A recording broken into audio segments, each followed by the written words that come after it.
Bom, oi, gente, bom dia.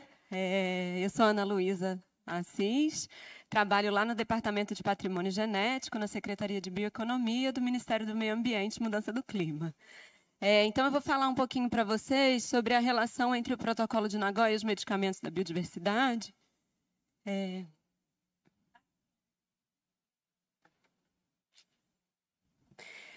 Então, primeiro eu queria agradecer, agradecer o CIBS e ao professor Glauco pelo convite de estar aqui no seminário. Tenho tido conversas muito interessantes desde ontem. Acho super importante a gente estar conversando sobre esse tema, né? E vejo que o seminário tem aí uma ousadia, né, nessa questão de cenários futuros, e a gente precisa manter essa, como diz o Glauco, a utopia, né? A gente precisa manter a utopia e tem que manter um radar lá na frente para a gente conseguir seguir. Então, a gente tem mesmo uma necessidade de um novo modelo de desenvolvimento econômico. Essa questão da gente estar propondo aí propostas transformadoras de ciência e inovação, com desenvolvimento mais ecológico, que viabilize o potencial da nossa biodiversidade. Um desenvolvimento no Brasil de forma mais ecológica, inclusiva, distributiva, participativa e soberana. Eu acho todos esses marcos importantes da gente atingir. E aí, falando do tema de regulamentação, né, que é parte do que a gente está tratando aqui, eu vou falar sobre a legislação de acesso e repartição de benefícios no Brasil. Ela é uma legislação que acontece, né, que existe desde 2000. Ela veio para implementar a Convenção de Diversidade Biológica, que é de 92, que foi discutida no Brasil. E aí a gente tem aí as definições da Lei 13.123, que vão estar falando para a gente sobre patrimônio genético, que é a informação de origem genética de espécies vegetais, animais, microbianas ou de outras naturezas, incluindo as substâncias oriundas dos metabolismos desses seres vivos. Então, o tema de patrimônio genético ele é um tema amplo no Brasil, né? A convenção ela trata do termo recursos genéticos. Quando isso é trazido para o Brasil, a Constituição brasileira já trazia o termo patrimônio genético. Então, a gente tem uma visão no Brasil mais ampla, que não está limitada só aos recursos, sejam eles concretos ou potenciais, mas todo um patrimônio e todo um legado que essa diversidade biológica, em toda a sua complexidade, né? Então, não só nas sequências genéticas, mas inclusive nos metabólitos secundários, em todas as outras substâncias que estão envolvidas aí nesse metabolismo, estão contempladas na definição de patrimônio genético. A legislação trata também, então, do conhecimento tradicional associado a esse patrimônio genético, que são as informações ou práticas dos povos indígenas, dos povos e comunidades tradicionais e dos agricultores familiares sobre as propriedades e usos diretos e indiretos associados a esse patrimônio. O acesso ao patrimônio genético, então, nos termos da legislação, é a pesquisa e desenvolvimento tecnológico realizado sobre a amostra de patrimônio genético. Então, toda atividade de pesquisa, mesmo a pesquisa básica, mesmo a pesquisa de revisão bibliográfica, tudo isso é considerado acesso a patrimônio genético e acesso a conhecimento tradicional nos termos da nossa legislação. Então, vamos lá para a definição da atividade de pesquisa. Atividade experimental ou teórica realizada sobre o patrimônio genético e conhecimento tradicional, com o objetivo de produzir novos conhecimentos por meio de um processo sistemático de construção de conhecimento que gera e testa hipóteses e teorias, descreve e interpreta os fundamentos, fenômenos e fatos observáveis. É uma definição ampla de pesquisa, né? E a definição de desenvolvimento tecnológico é o trabalho sistemático sobre o patrimônio genético ou sobre o conhecimento tradicional associado, baseado nos procedimentos existentes, obtidos pela pesquisa e pela experiência prática, realizado com o objetivo de desenvolver novos materiais, produtos ou dispositivos, aperfeiçoar ou desenvolver novos processos para exploração econômica. Então, aqui também, quando a gente está falando de desenvolvimento tecnológico nos termos dessa legislação de acesso e repartição de benefícios, a gente tem também uma definição bastante ampla de desenvolvimento tecnológico. E aí, eu trago também a definição de acesso a conhecimento tradicional associado, que é a pesquisa ou desenvolvimento tecnológico realizado sobre o conhecimento tradicional associado ao patrimônio genético, que possibilite ou facilite o acesso ao patrimônio genético, ainda que obtido de fontes secundárias. tais como feiras, publicações, inventários, filmes, artigos científicos, cadastros e outras formas de sistematização e registro dos conhecimentos tradicionais associados. Então, a gente tem nessa legislação aí, quando a gente fala de conhecimento tradicional associado, a gente está falando, inclusive, do acesso que é feito sempre, né, no âmbito de pesquisa ou de desenvolvimento tecnológico, que possibilite ou facilite o acesso ao patrimônio genético, ainda que você não tenha ido diretamente numa terra indígena, ainda que você não tenha ido diretamente num território de comunidade tradicional ou numa comunidade de agricultor familiar. Eu acho importante a gente estar falando sobre isso nesse evento, porque eu imagino que muitos dos pesquisadores que estão aqui estão bastante familiarizados, né, com as ferramentas que a gente usa dentro dessa política. Então, o SIGEM, né, que é o Sistema Eletrônico de Gestão do Patrimônio Genético e do Conhecimento Tradicional Associado, é uma dessas ferramentas, né? Todas as pesquisas que são feitas com patrimônio genético, com conhecimento tradicional, elas precisam ser cadastradas nesse sistema eletrônico. O sistema eletrônico ele é usado, então, tanto para pesquisa e desenvolvimento tecnológico, ele é usado tanto pelas universidades, quanto pelas empresas que fazem uso da biodiversidade brasileira. Ele é um sistema bastante utilizado, né? A gente tem muitos cadastros feitos. E aí, no caso de acesso a patrimônio genético, o circuito, né, é que você vai ter ali a pesquisa, e aí em todos os níveis de pesquisa e desenvolvimento tecnológico são cadastradas no SIGEM. Se é um desenvolvimento tecnológico que chega a um novo produto, um novo processo, a uma patente, todos os resultados aí de produtos, eles precisam de notificação. E aí, a partir do momento que tem a notificação, esse produto ele pode ir para o mercado, né? Ele pode passar a ser explorado economicamente, e parte dos recursos dessa exploração econômica volta para as atividades de conservação da biodiversidade, volta para fomento às atividades de pesquisa, para a manutenção das coleções biológicas, através da repartição de benefícios. E aí, no caso de patrimônio genético, essa repartição de benefícios ela pode ser de forma monetária, com o Fundo Nacional de Repartição de Benefícios, ou ela pode ser feita de forma não monetária, através de acordos de repartição de benefícios com as comunidades ou com instituições de pesquisa, né? Manuela, que é conselheira do SIGEM, estava aqui ontem e lembrou isso para a gente também, numa das perguntas aí, né? E aí, no caso da gente estar falando de acesso a conhecimento tradicional associado, além de todo aquele círculo que eu falei para vocês, né, de cadastro no SIGEM, das pesquisas, notificação dos resultados, a gente tem que existe uma exigência antes da legislação, que é a questão do consentimento prévio informado. Então, se você vai realizar uma pesquisa nova, se você vai pensar num novo produto, num novo processo, num novo uso, que tenha acesso a conhecimento tradicional associado nos termos dessa legislação, antes de tudo, antes de iniciar a pesquisa, antes de iniciar o processo de desenvolvimento tecnológico, você precisa conversar, discutir com os povos e comunidades que são detentores desse conhecimento, para contar sobre a sua pesquisa e perguntar, né, se eles consentem que o conhecimento tradicional deles seja utilizado dessa forma. Então, a parte do consentimento prévio informado, ela talvez seja uma parte que ainda esteja sendo cumprida abaixo do esperado, né? Porque quando a gente fala, por exemplo, aqui a gente está num evento de medicamentos da biodiversidade.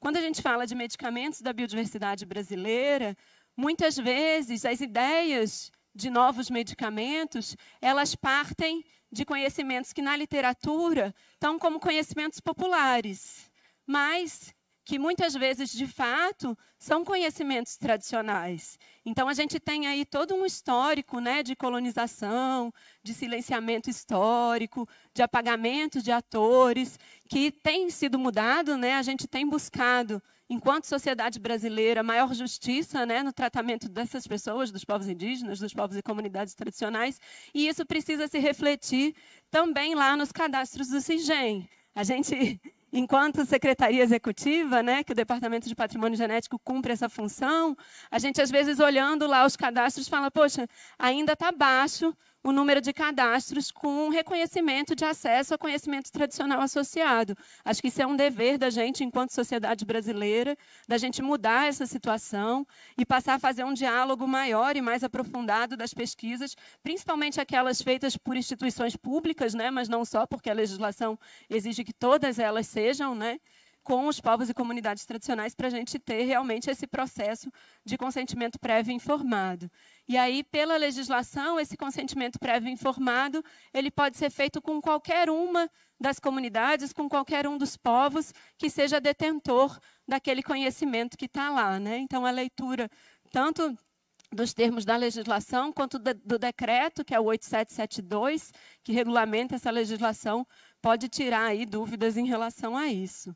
Então, no caso de pesquisas que são feitas com conhecimento tradicional associado, precisa do consentimento prévio informado antes de iniciar a pesquisa, uma vez que há concordância que o consentimento é dado, tem a necessidade do cadastro nessa pesquisa no CIGEM, tem a necessidade da notificação, caso chegue em algum produto, e aí a repartição de benefícios é que é um pouquinho diferente. Nesse caso, a repartição de benefícios ela é feita por meio de acordo de repartição de benefícios com a comunidade que é detentora daquele conhecimento, e aí, além disso, a gente tem um aporte de recursos no valor de 0,5% da receita líquida daquele produto que está em mercado, que está em exploração econômica, que vai para o Fundo Nacional de Repartição de Benefícios. O Fundo Nacional de Repartição de Benefícios, então, ele é um fundo de natureza financeira, ele foi instituído pela lei, que é de 2015, e regulamentado pelo decreto, que é de 2016. Em 2018 e 2019, foi feito o chamamento público para as instituições financeiras federais que poderiam vir a fazer a administração dos recursos financeiros do fundo. A instituição selecionada foi o BNDES, que está contratado desde 2019 e que cumpre essa função. A partir de 2020, então, a gente começou a receber, né, o Fundo Nacional de Repartição de Benefícios começou a receber os recursos das repartições de benefícios das empresas que já têm produto em mercado, que optaram, no caso de patrimônio genético, que optaram por fazer a repartição de benefícios de forma monetária, e também dos recursos daqueles 0,5% que eu falei, daqueles acessos de conhecimento tradicional associado, né, que aí são obrigatórios de irem para o fundo, né? Então, desde 2020, a gente recebe esses recursos, o fundo recebe esses recursos. O fundo é gerido por um comitê gestor. Esse comitê gestor ele tem composição paritária, né? São 8 pessoas de governo. Ele é presidido pelo Ministério do Meio Ambiente, na figura da secretária Karina. Aí ela tem 2 suplentes, né? Que é o Henri, o diretor, e eu sou uma das suplências lá. A gente tem participantes aí do comitê gestor de outros ministérios da Fazenda, da Agricultura, Desenvolvimento Social, Desenvolvimento Agrário, de Ciência, do Ministério de Ciência e Tecnologia, da FUNAI e do IFAM. Então, inclusive, o recorte de quem são as instituições que fazem parte do comitê gestor está olhando para a questão da repartição de benefícios. Diferente do CEGEM, que olha a política como um todo, acesso e repartição de benefícios, o fundo está mais voltado para a questão das repartições de benefícios, e aí ele tem esse olhar para os beneficiários da legislação, né? Que são os detentores de conhecimento tradicional e o setor de ciência e tecnologia. Então, quando a gente fala da sociedade civil, os 8 representantes também, né, eles adotam essa característica. Então, a gente tem 2 representantes de povos indígenas, indicados pelo CNPI, que é o Conselho Nacional dos Povos Indígenas, 2 representantes do Conselho Nacional de Povos e Comunidades Tradicionais, 2 representantes do CONDRAF, que é o Conselho de Desenvolvimento Sustentável da Agricultura Familiar, um representante do CONSEA, que é o Conselho Nacional de Segurança alimentar e nutricional, e aí a gente tem um representante aí indicado pela Sociedade Brasileira para o Progresso da Ciência, com esse olhar mais voltado para a pesquisa, para a academia.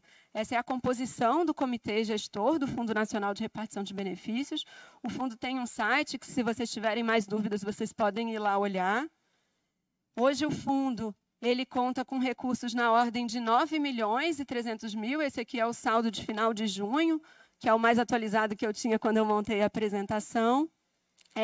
Todos os recursos que estão no fundo hoje são recursos que vêm de repartição de benefícios das empresas que exploram economicamente a biodiversidade brasileira com produtos já no mercado e dos rendimentos disso no banco. Então, a gente tem tido um aporte de recursos aí do fundo da ordem de R$1 milhão, mais ou menos, por ano, de 1 milhão a 1.600.000, a depender dos anos, ao longo de 4 anos, e isso é remunerado segundo a taxa Selic, que é o que está definido na legislação, a remuneração por taxa Selic. Se a gente for pensar aqui, né, nas mesas que me precederam ou nas mesas de ontem, a gente sabe que esse é um volume de recursos muito pequeno frente a todo o trabalho de conservação que precisa ser feito, a todo o trabalho de mitigação que precisa ser feito das ameaças ao patrimônio genético, a todo o trabalho de salvaguarda dos conhecimentos tradicionais, de proteção dos conhecimentos tradicionais. Esse é um recurso ainda muito pequeno. O fundo ele tem outras opções de recebimento de receitas, né, por meio de doações, por meio de contribuições dos usuários de patrimônio genético e conhecimento tradicional.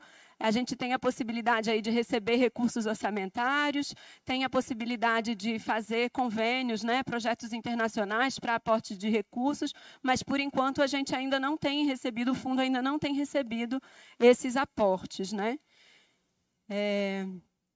E aí, como que se dá a destinação desses recursos, né? A destinação dos recursos que estão no Fundo Nacional de Repartição de Benefícios, elas são para o Programa Nacional de Repartição de Benefícios. Isso está definido lá no artigo 33 da lei. São muitos incisos. Eu trouxe alguns deles aqui como destaque. Então, fomento à pesquisa e desenvolvimento tecnológico, a prospecção e capacitação de recursos humanos associados ao uso e à conservação do patrimônio genético e do conhecimento tradicional associado, a questão da gente ter conservação de plantas silvestres, coleções ex situ, a parte de conservação in situ e ex situ, a parte também de planos de manejo e planos de desenvolvimento sustentável dos povos e comunidades tradicionais. Tudo isso está previsto lá na lei e no decreto. Quem tiver curiosidade pode dar uma olhadinha para entender com mais detalhes como que esse recurso pode ser aportado, né? No último ano, o Comitê Gestor aprovou a elaboração de um edital para contemplar as organizações de povos e comunidades tradicionais que trabalham com a conservação, né, com a proteção e a salvaguarda dos conhecimentos tradicionais associados, e esse edital deve ser lançado ainda esse ano, né? A gente está com tudo pronto aí para lançar o edital. E aí tem várias outras ações relacionadas aos acessos de patrimônio genético e conhecimento tradicional desse fundo. Então, quando a gente fala das estimativas sobre medicamentos da biodiversidade, cenário brasileiro, eu vou me somar aí ao que outros falaram aqui antes de mim, de que a gente ainda não usa todo o potencial, né? Lá na apresentação aqui do seminário, se fala em US$1 trilhão para medicamentos da biodiversidade como um todo. Se o Brasil ele tem cerca de 20% da biodiversidade mundial, será que a gente tem aí, na ordem de 200 bilhões do mercado de medicamentos da biodiversidade brasileira? Se a gente tem, por que isso não está se refletindo lá no fundo, né? A gente esperaria aí ter pelo menos R$1 bilhão se a gente fizer uma lógica aí a respeito dessa conta, só para a gente ter uma estimativa. E a gente tem lá só 9 milhões. Então, assim, está muito longe do que precisa, está muito longe do que é o potencial, e eu acho até que o potencial da biodiversidade brasileira é até maior do que esse que está pensado aqui nesse racional. Então, a gente tem que o Brasil não participa do mercado farmacêutico mundial na mesma proporção que participa da conservação da biodiversidade. O mercado farmacêutico mundial não reparte os benefícios oriundos da biodiversidade brasileira de forma justa e equitativa, como está previsto na Convenção de Diversidade Biológica, como está previsto no Protocolo de Nagoya. O Brasil não recebe os recursos oriundos da sua biodiversidade como deveria. E o potencial de uso sustentável da biodiversidade brasileira ainda está subaproveitado, né? Então, são coisas aí que a gente precisa refletir, pensar quais são essas lacunas, né? A gente sabe que tem várias lacunas aí em relação à ciência, inovação, desenvolvimento e a própria operacionalização dos sistemas de acesso e repartição de benefícios que a gente pode melhorar para mudar esse cenário. A Convenção de Diversidade Biológica, como eu tinha falado, ela foi proposta lá em 92. Lá em 92, quando ela foi proposta, ela era bastante inovadora, no sentido de explicitar o entendimento dos países que a adotaram, de que a gente tinha aí alguns países que faziam o trabalho de conservação da diversidade biológica, então a gente tem, né, ainda, a conservação acontecendo nos países do sul global, né? A gente tem aí vários centros de mega biodiversidade que estão no sul global, mas a gente tem que todo o processo de desenvolvimento tecnológico, de registro de patentes e tal, acontecia no norte global, né? No chamado norte global. Então, aqui eu trago alguns dados da OMP sobre pedidos de patentes por ano, para a gente ver um pouco dessa diferença. Alguma coisa de lá para cá mudou.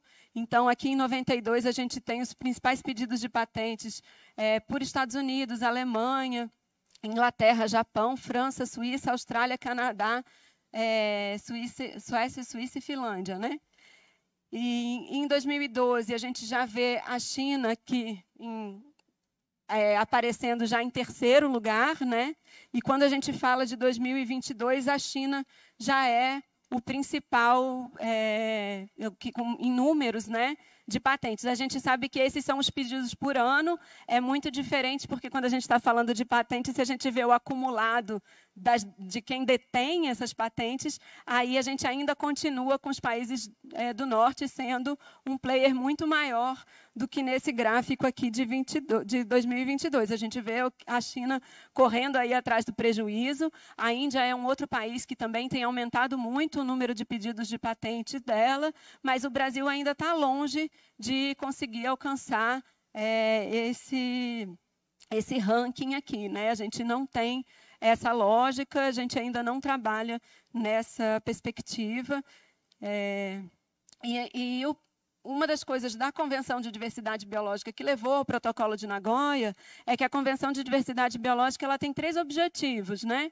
Que é a conservação de diversidade biológica, o uso sustentável dessa biodiversidade e a repartição de benefícios.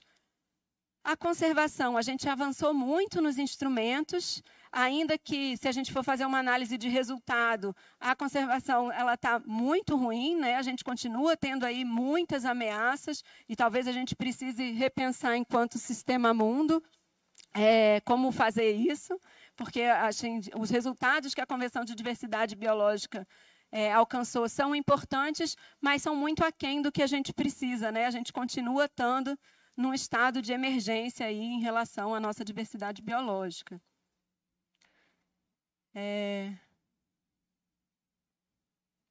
Saiu um pouco aqui. E aí o Protocolo de Nagoya ele é voltado especificamente para a questão da repartição de benefícios. E ele está adotado, né, desde 2012. O Brasil foi bastante protagonista na negociação desse protocolo. Só que a gente só conseguiu ratificar internamente, né, passar isso no Congresso Nacional ano passado. Então, desde 2023, aí, a gente ratificou o Protocolo de Nagoya, agora a gente é parte do protocolo, está conseguindo estar lá e discutir com um lugar mais apropriado, né, dentro das regras do protocolo. E se a gente for comparar a legislação brasileira com a legislação dos outros países, a gente já está bastante preparado para ser parte do Protocolo de Nagoya, porque a nossa legislação ela está já adaptada ao Protocolo de Nagoya. Nessa perspectiva, a gente começa agora, né, tendo ratificado o protocolo em 2023, estar apto para receber os recursos de repartição de benefícios dos outros países que fazem uso da diversidade biológica. Então, aqueles números que eu mostrei para vocês do Fundo Nacional de Repartição de Benefícios hoje, ele está falando só do nosso mercado interno. Ele está falando das empresas brasileiras que atuam no Brasil. A partir do ano passado, a gente, quando desenvolver, né, as ferramentas e os instrumentos, a gente vai passar a receber os aportes de recursos das empresas que consomem a biodiversidade brasileira no resto do mundo. Então, a gente espera que isso dê um aporte de recursos muito grande para a gente investir aí na conservação da nossa biodiversidade, na salvaguarda dos conhecimentos tradicionais, nas coleções biológicas que são importantes para a conservação, em ciência e tecnologia também, inovação. E aí, acho que isso aqui eu já falei um pouco, que é sobre essa questão, né? Quando a gente fala da característica medicinal, medicinal não é uma característica da planta em si, né? É um indicativo de uso, ou de uso concreto, ou de uso potencial. E muitas vezes esse uso ele está baseado em usos históricos, ele está baseado em conhecimento tradicional associado.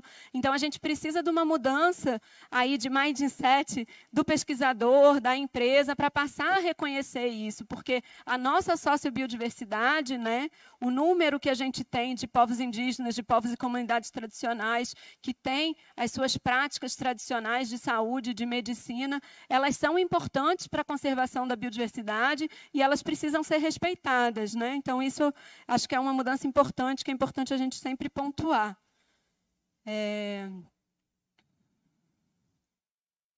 Então, falando um pouco aí, por conta da provocação que Glauco tem nos feito, a respeito dos sistemas de informação e dos bancos de dados, a gente tem inúmeras bases de dados de patrimônio genético pelo mundo, né? Dentro do sistema brasileiro, a gente tem o CIB-BR, o pessoal do MCTI falou sobre ele ontem, e a gente tem seguido as recomendações da plataforma GBIF, até as adaptações do CIGEM estão sendo feitas no sentido de conseguir acolher as planilhas no formato Darwin Core. Então, assim, a gente já tem uma padronização de como trabalhar com os dados biológicos, que é adotada no mundo inteiro e que permite a interoperabilidade dos dados. Quando a gente fala de conhecimento tradicional associado, tem muita coisa aí a ser melhor pensada e melhor desenvolvida. Então, e acho que a principal delas é a gente pensar nos mecanismos de consentimento prévio informado, de participação, para que os próprios povos indígenas, povos e comunidades tradicionais, que são os detentores desse conhecimento, tenham o poder sobre eles, de dizer o que pode estar disponível, o que não pode. Então, nesse sentido, tem tido algumas discussões no âmbito do CEGEM, em especial no âmbito da Câmara Setorial dos Guardiões, sobre isso. Alguns setores do MCTI têm feito essa discussão também. Então, tem muita coisa aí que eu acho que precisa ser melhor discutida para a gente pensar, né? Glauco ontem falou da questão dos Creative Commons. O Creative Commons ele tem alguns rótulos, né, de tratamento de dados que permite que diga, olha, esse dado pode ser usado, mas se não for uso comercial. Esse dado aqui, essa informação aqui, ela não vai poder ser modificada posteriormente. Você pode replicar, mas não pode modificar. E aí tem outros rótulos que dizem, não, esse aqui pode ser modificado, replicado, você pode usar de forma completamente livre. Então, o Creative Commons ele traz alguns rótulos de permissão, mas o Creative Commons, por exemplo, não lida com a questão dos conhecimentos tradicionais associados. A gente tem algumas plataformas aí de cuidados de dados, o pessoal tem falado num sistema que chama FAIR, que é usado por alguns países que têm bancos de dados com conhecimento tradicional.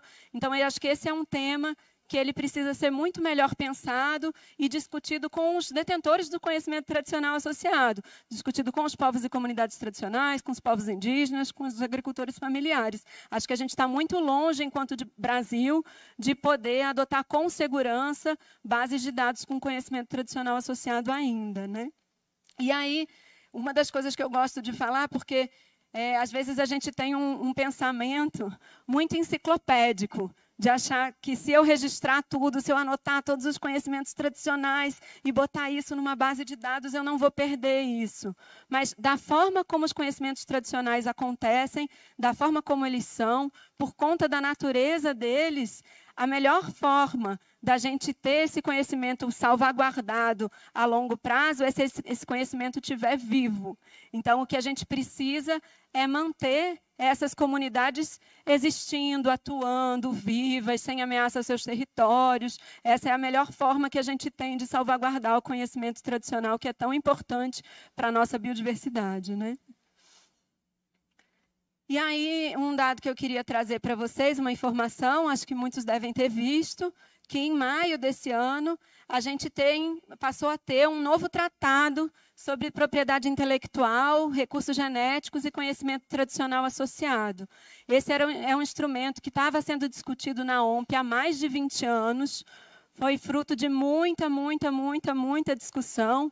Como qualquer instrumento, ele tem pontos muito positivos e tem pontos que talvez não sejam tão interessantes para os povos indígenas e para a realidade brasileira, mas ele é um instrumento super importante e que acho que vai mudar um pouco o nosso olhar aí para a questão de recursos genéticos e de conhecimentos tradicionais nos sistemas de patente no mundo inteiro e também no Brasil. Então, é importante vocês estarem atentos a isso, né? E aí eu destaco aqui o artigo 3 desse tratado, que trata sobre a questão da designação de origem, que para a gente é super importante. Então, a partir desse tratado, os escritórios de patente vão ter que pedir, quando da submissão de patente, qual é a origem qual é o país de origem do recurso genético sobre o qual aquela patente é. Então, a gente falando aqui dos medicamentos da biodiversidade, né, a partir desse marco, você precisa dizer, olha, essa é a biodiversidade brasileira. E isso vale também para os conhecimentos tradicionais associados. Então, os escritórios de patente vão precisar pedir, no momento da submissão, qual é o povo detentor do conhecimento tradicional que baseou aquele conhecimento e que vai basear aquela patente, né, sobre a qual está sendo feito aquele pedido de patente.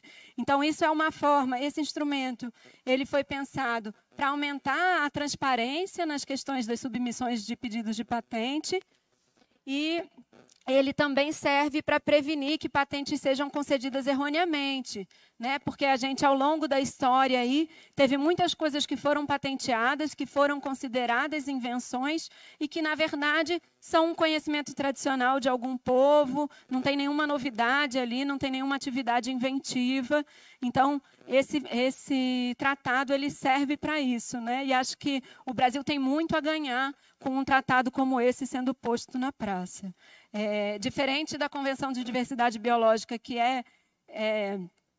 que a OMP, né, ela tem tratados que são mais vinculantes, então a gente tem um processo de conseguir fazer um acompanhamento mais próximo e mais intenso quando a gente está falando aí dos tratados da OMP.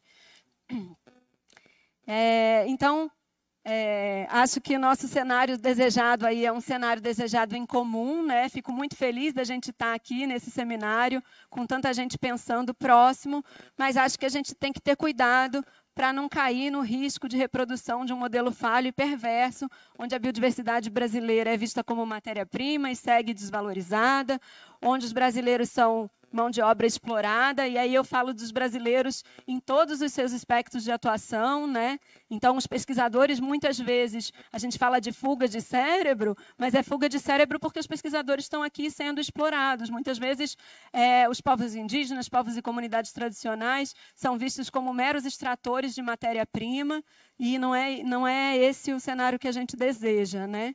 Então, a gente precisa ter aí uma mudança enquanto sociedade, em todos os níveis, para a gente conseguir alcançar lá o nosso cenário desejado aqui com o seminário. Bom, eu agradeço e estou aí à disposição, gente. Obrigada.